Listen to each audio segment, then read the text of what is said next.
Buenas tardes, soy Iván Medrano y soy estudiante de mecatrónica y hace unos días estaba investigando sobre las energías alternativas y encontré una frase que me llamó la atención. Le llamamos medio ambiente porque ya nos acabamos la otra mitad. Obviamente está haciendo mal uso de la palabra medio, pero si ignoramos este detalle, hasta cierto punto tiene razón, nos estamos acabando el medio ambiente. Nos sentimos dueños de él, y eso es equivocado, nosotros somos parte de él. No obstante, la sociedad está consciente de la situación de la Tierra, algunos más que otros, y se realizan algunas acciones para intentar disminuir la contaminación. El problema es que resultan en acciones mediocres en ocasiones.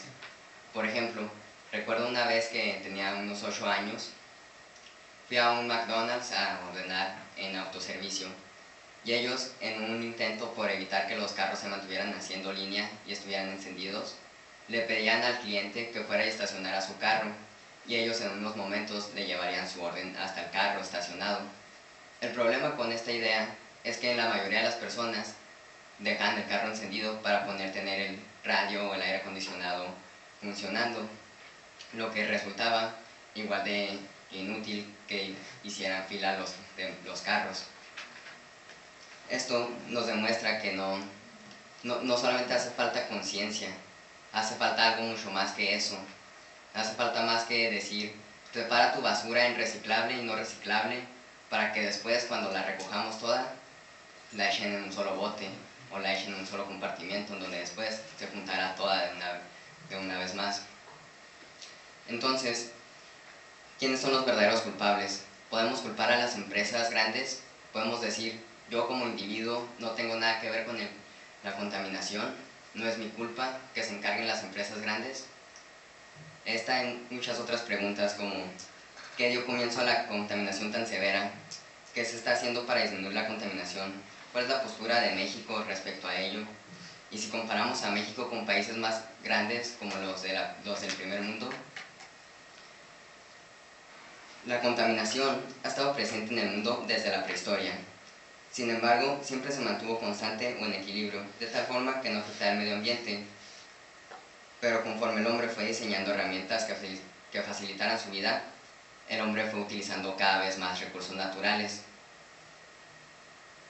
El primer gran detonante de la contaminación fue la Revolución Industrial, que fue un periodo histórico comprendido entre la segunda mitad del siglo XVIII y principios del siglo XIX, en el que se experimenta la mayor transformación económica, tecnológica y cultural de la historia del hombre. Con la invención de la máquina de vapor y el ferrocarril se consiguió mecanizar la industria textil y el desarrollo de los procesos metalúrgicos. Estos inventos fueron utilizados principalmente en Gran Bretaña y después en el resto de Europa. Esto permitió que se simplificaran los procesos de producción, acelerándolos y exigiendo menores capacidades a los obreros, disminuyendo así los costos de producción. Esto, en consecuente, iba generando contaminación. Sin embargo, el mundo entero lo desconocía hasta que el doctor Mario Molina realizó estudios que publicó en 1974 acerca de los clorofluorocarburos, en donde explicaba cómo la humanidad estaba generando emisiones de gases contaminantes que están afectando a la capa de ozono. Y a pesar que fue un mexicano quien descubrió el daño que ocasionaban las emisiones de gases contaminantes, la cultura o actitud que tiene México respecto a esto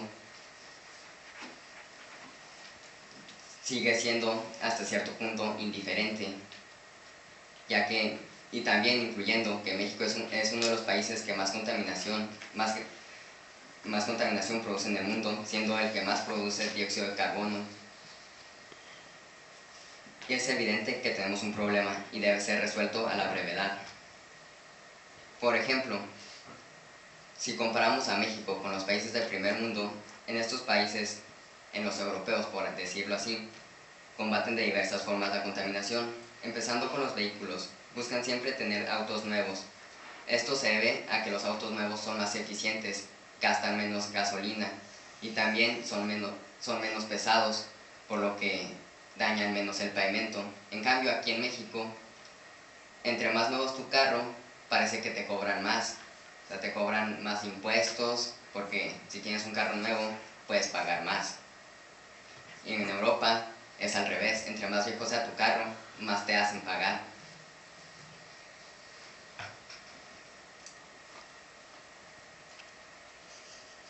También en México se usa el metro, pero de tal forma que solamente se usa en el centro y en algunos países, en algunos estados como Monterrey. En cambio, en la Unión Europea se utilizan medios de transporte como el metro de la misma manera, solo que en estos países se utiliza de tal forma que se transportan hasta dentro de país en país. Esto, comparándolo a México, es un gran avance. También en algunos países europeos la bicicleta se utiliza de una forma mucho más seguida que en México. En México la persona que no tiene recursos para tener un carro usa la bicicleta. En Europa las personas que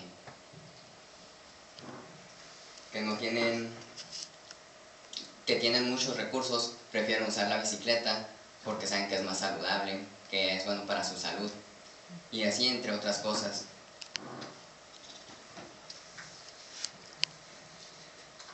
Sin embargo, también si comparamos a México y los países europeos en cuestión de energías alternativas, en Europa, en la Unión Europea, la energía nuclear produce el 30% de la electricidad y la energía eólica produce el 57.1% de la electricidad.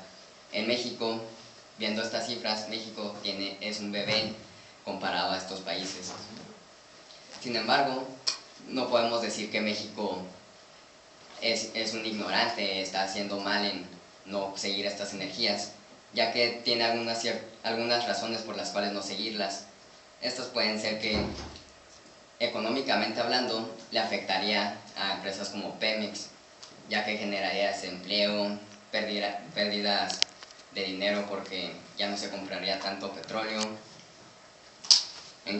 Y antes de que digan que México no tiene energías alternativas, sí las tiene, produce un 5% con la energía nuclear y un 6% con la energía eólica de electricidad. Sin embargo, otra desventaja de la energía alternativa es, por ejemplo, en la energía eólica genera mucha contaminación al producir las aspas. Esto se debe a que en el proceso metalúrgico se generan muchos gases invernaderos. Después viene la contaminación auditiva que genera la energía eólica para ser instalada.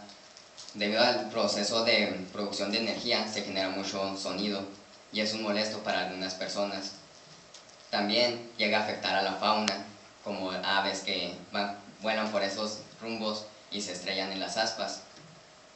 Sin embargo, estas desventajas no tienen nada que ver con las ventajas que puede llevar a tener las energías alternativas en un futuro.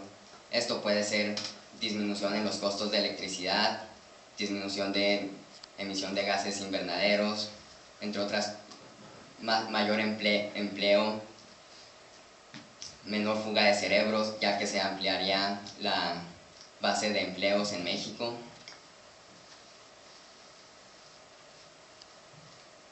Y por otro lado tenemos la energía nuclear. Esta energía muchos autores no la consideran una energía verde debido a toda la radiación que produce y que es difícil deshacerse de ella. Y por lo que podemos observar, en México hay iniciativa, tal vez no mucha, pero ya estamos en proceso de mejorar. Pero no podemos, por decir que si ya estamos empezando, no podemos decir que ya está resuelto el problema. Todavía nos falta mejorar en varias cosas. Sin embargo, las energías alternas tienen un costo inicial muy elevado. Esto con el tiempo se recupera, como ya dijeron en varias ocasiones. Por último, les puedo decir que el problema no se solucionará porque una empresa decida hacer algo. Es algo que cada persona tiene que hacer de forma individual y como una comunidad. Y por eso los dejo con una frase de Mahatma Gandhi: sé el cambio que quieras ver en el mundo. Gracias.